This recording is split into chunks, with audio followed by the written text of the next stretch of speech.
So this morning we find Jesus talking to this man who has been extremely ill for 38 years. 38 years.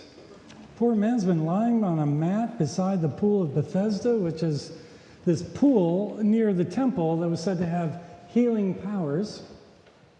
Apparently, every once in a while during the day, fresh waters were fed into the pool, and that created this sort of stirring of the water. And the legend was that if you were the first person into the pool while the water was being stirred up, you would be healed. And apparently this guy had been lying there waiting for someone to help him get down into the waters. And every time someone else beat him to it, 38 years.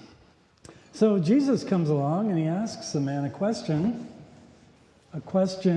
which to any person who'd been sick for a really long time, you'd think would be really insulting. Do you want to be healed? I can just imagine this poor guy lying on his mat, his arms and legs withered, his whole body emaciated. He's looking up at this young, healthy, able-bodied Jesus, and he can't believe what Jesus is asking him. Are you kidding me? Right? Do I want to be healed? What kind of question is that? What do you think, I chose this?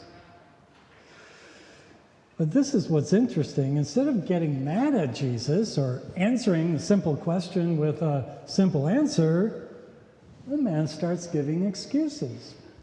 Interesting. What's going on with this guy? He's been lying on that mat for 38 years and he hasn't been able to talk a single person into helping him down into the water. Someone has been feeding him all this time, presumably. Someone's helping him get to the bathroom once in a while, get into bed at night, one assumes. But for 38 years, no one's come around to help him get into the pool? Something fishy going on here. Jesus senses that, and that's why he asks the question, do you really want to get healed? Confession time now. When I was 10 years old, I woke up in the middle of the night with a wheezing in my chest, making it difficult to breathe, and I went into my parents' bedroom. I woke up my dad, who was a doctor, and he recognized right away that I was having a mild asthma attack, most likely brought on by seasonal allergies. My symptoms were hardly life-threatening, but it was enough of a concern for my parents that the very next day I got moved out of the bedroom that I had to share with my two older brothers and into a room of my very own, and get this, with an air conditioner. I'm talking about the only air conditioner my parents had ever bought at that time. It was mine. Even better, suddenly I was receiving special treatment from my parents. For the first time in my life, they were expressing concern about me. They were sending me to doctors and putting me on medications and fussing over me. Man, I milked that sympathy like old MacDonald milked a cow. And one day I was coming home from school. I was a little worried, actually, because I was starting to feel better. Huge problem. So I actually saw this goldenrod plant growing by the side of the road. I looked around to see if anybody was watching, and then I stuck my face right into the middle of that goldenrod, and I snorted up that pollen like a 10-year-old coke fiend. Just to keep that gravy train of sympathy coming my way, which I suppose just goes to show the lengths to which a slightly neglected child will go just to get a little bit more love from mom and dad. And the AC, that was key as well. If Jesus had come along and seen me snorting the goldenrod pollen, he would not have needed to ask if I wanted to be healed. It was obvious I did not. But this guy in Jerusalem, lying by the pool of Bethesda for 38 years, the question had to be asked.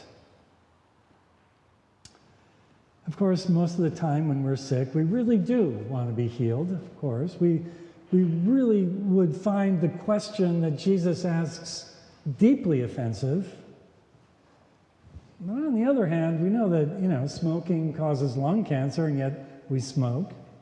We know that alcoholism gives us liver disease. Too much sugar gives us type 2 diabetes. Driving our cars leads to climate change. Refusing to get vaccinated leads to COVID.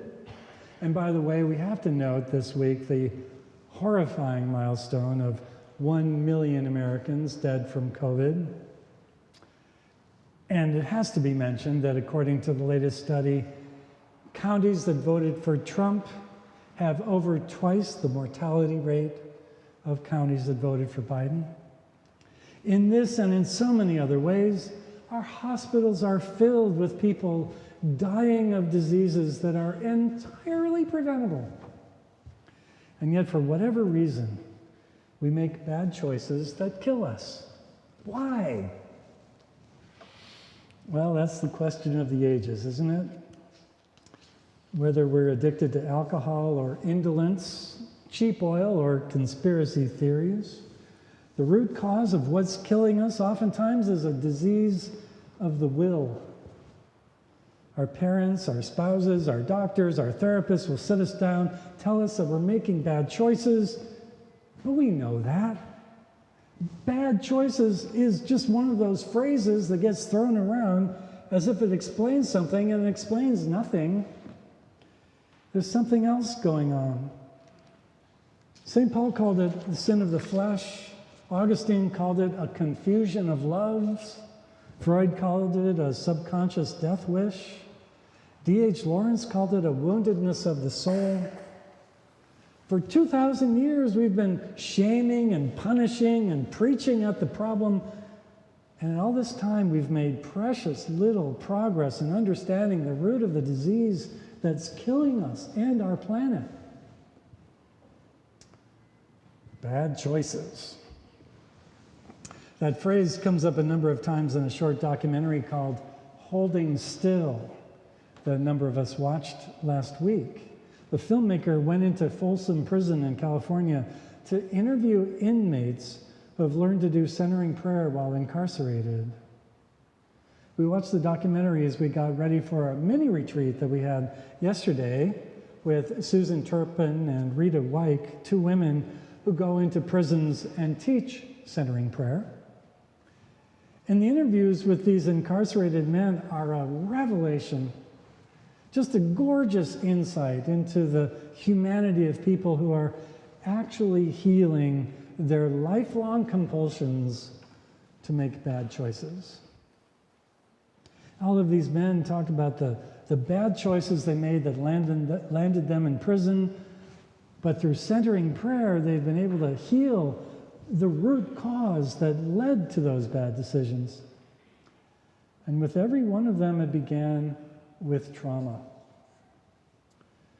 One man talked about going to school as a little boy and listening to kids talk about Bart Simpson and realizing he couldn't talk about what he had watched the night before because what he had watched was his mother getting beaten and tied up with an electrical cord while her apartment was ransacked by junkies looking for narcotics.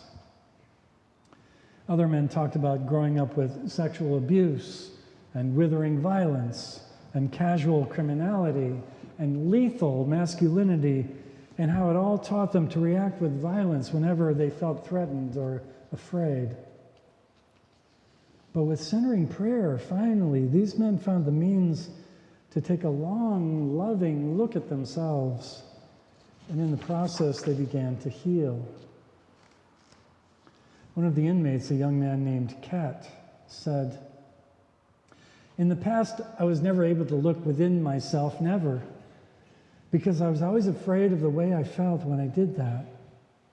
And I recognize now why I was so bitter and so angry at the whole world and everybody else, because I would hold all these things in, and any little thing would trigger me to act violently or turn me to drugs or any kind of criminal behavior."